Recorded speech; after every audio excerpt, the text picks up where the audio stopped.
ఉత్తరప్రదేశ్లో సంభవించిన భీకర తుఫాను భారీ వర్షాలు పెను విషాదాన్ని నింపాయి.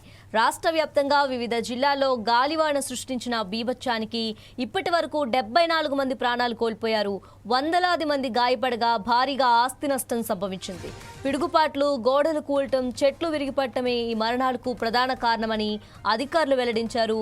ఈ ప్రకృతి విపత్తులో అత్యధికంగా ప్రయాగ్రాజ్ జిల్లాలో 17 మంది మరణించగా భదోహీలో 16 మంది, మీర్జాపూర్లో 10 మంది, ఫతేపూర్లో 9 మంది ప్రాణాలు కోల్పోయారు.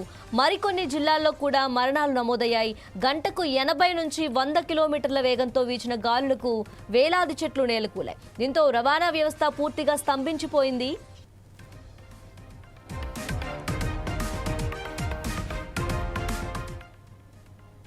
భీకర గాలుల దాటికి విద్యుత్ లైన్లు తెగిపడటంతో పాటు వందలాది ట్రాన్స్ఫార్మర్లు దెబ్బతిన్నాయి. ఫలితంగా రాష్ట్రంలోని అనేక ప్రాంతాల్లో విద్యుత్ సరఫరా నిలిచిపోయింది. మొబైల్ టవర్లు దెబ్బతినడంతో కమ్యూనికేషన్ వ్యవస్థకు కూడా ఆటంకం ఏర్పడింది. ముఖ్యంగా గ్రామీణ ప్రాంతాల్లో పెంకుటిల్లు, గుడిసెలు గాలికి ఎగిరిపోవడంతో ప్రజలు నిరశ్వాసులయ్యారు.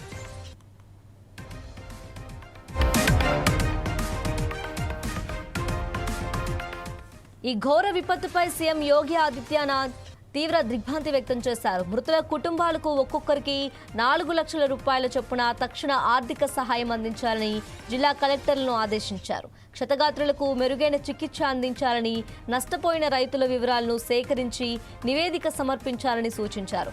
సహాయక చర్యల్లో ఎన్డీఆర్ఎఫ్, ఎస్డీఆర్ఎఫ్ బృందాలు పాల్గొని శిథిలాలను తొలగిస్తున్నాయి. రాబోయే 24 గంటల్లో మరిన్ని చోట్ల వర్షాలు కురిసే అవకాశం ఉందని వాతావరణ శాఖ హెచ్చరించడంతో ప్రజలు అప్రమత్తంగా ఉండాలని ప్రభుత్వం కోరింది.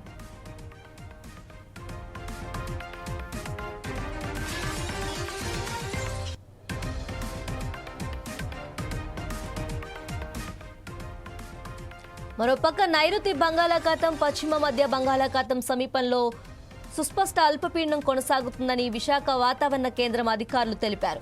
ఇదే ప్రాంతంలో సముద్ర మట్టానికి 5.9 కిలోమీటర్ల ఎత్తులో ఉపరితల ఆవర్తనం కొనసాగుతుందని పేర్కొన్నారు.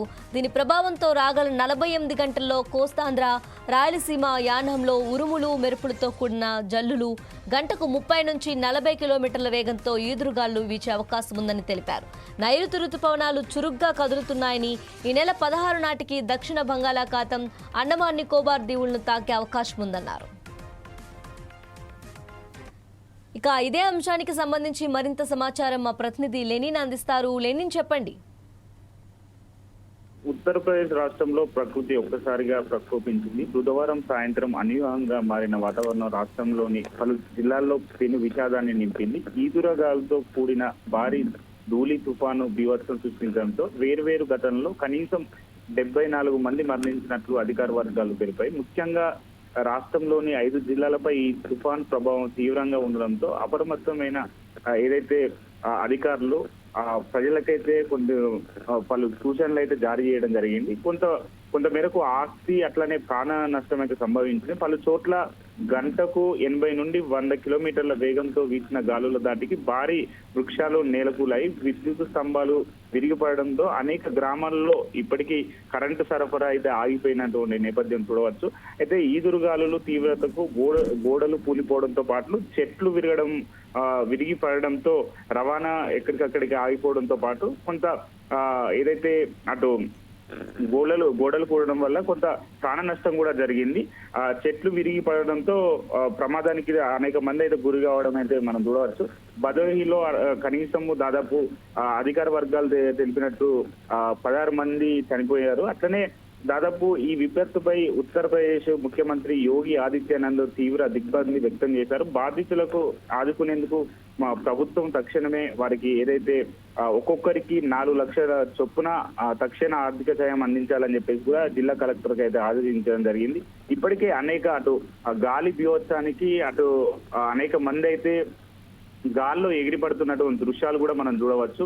ఒక్కసారిగా ఈ ఏదైతే వాతావరణంలో వచ్చినటువంటి మార్పుల కారణంగా అటు గాలితో పాటు బీభత్సంగా వర్షం పడడంతో చెట్లు విరగడంతో పాటు గోడలు కూలడం వల్ల అనేక మంది మరణించారు. ఇప్పటికే 74 మంది మరణించారు.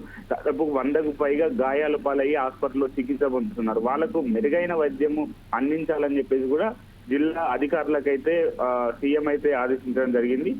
అటు ఎన్డీఆర్ఎఫ్ సిబ్బంది కావచ్చు, ఎస్డీఆర్ఎఫ్ సిబ్బంది కావచ్చు, అనేక మందిని కాపాడేటువంటి ప్రయత్నాలు అయితే చేస్తున్నారు. దాదాపు ఇంకా మరికొంతమంది ప్రాణాలు అంటే కొంత నష్టపోయే అవకాశం ఉందని చెప్పేసి కూడా అధికార వర్గాలు అయితే తెలుపుతున్నాయి. అటు పంట నష్టాలు జరిగిన వారికి కూడా ఏదైతే పంట నష్టాలు సంబంధించినటువంటి నివేదిక కూడా ప్రభుత్వానికి అందించాలని చెప్పేసి కూడా సీఎం కోరడం జరిగింది.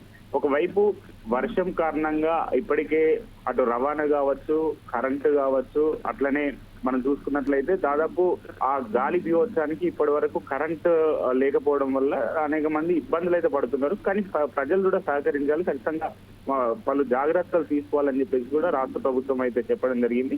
అటు ఇప్పటికే అధికారులతో ఏదైతే యోగి ఆదిత్యనాథ్ సమీక్ష నిర్వహించారో పలు కీలక జాగ్రత్తలు అయితే ప్రభుత్వము వారికి అధికారులు సూచించడం జరిగింది. ప్రజలు కూడా సహకరించాలని చెప్పేసి కూడా చెప్పడం జరుగుతుంది. రాబోయే 24 గంటల్లో మరికొన్ని చోట్ల వర్షాలు కురిసే అవకాశం ఉందని చెప్పేసి కూడా వాతావరణ శాఖ హెచ్చరించడంతో ప్రజలు కూడా అప్రమత్తంగా ఉండాలని చెప్పేసి కూడా ప్రభుత్వం అయితే హెచ్చరించింది. Right, thank you Lenin.